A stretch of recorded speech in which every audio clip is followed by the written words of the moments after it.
अंबडलिकलोड परिसरात महाराष्ट्र वजन काट्याच्या पाठीमागे पाण्याच्या टाकी शेजारी असलेल्या भंगार मालाच्या गोडाऊनला आज 21 जानेवारी रोजी दुपारी सुमारे 1 वाजेच्या सुमारास भीषण आग लागली आहे। या आगीमुळे गोडाऊन मधील संपूर्ण भंगार जळून खाक झाला असून प्राथमिक अंदाजानुसार मोठे आर्थिक नुकसान झाले आहे।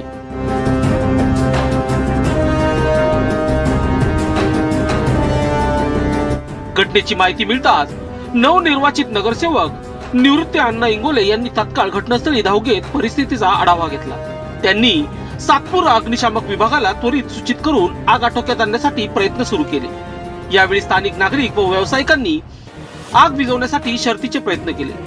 नगरसेवक इंगोले यांनी सांगितले की या परिसरात अशा घटना पुन्हा होऊ नयेत यासाठी लवकरच स्थानिक व्यावसायिकांची बैठक घेऊन प्रतिबंधक उपाययोजनाबाबत चर्चा केली जाईल। तसेच या आगीमुळे झालेल्या आर्थिक नुकसानासाठी शासन व प्रशासनाच्या मदतीसाठी तातडीचे प्रयत्न केले जातील। नगरसेवकांनी घटनेला त्वरित प्रतिसाद दिल्यामुळे परिसरातील व्यावसायिकांमध्ये समाधानाचे वातावरण असून स्थानिकांनी त्यांच्या तत्परतेचे कौतुक केले आहे। आगीचे नेमके कारण अद्याप स्पष्ट झालेले नाही।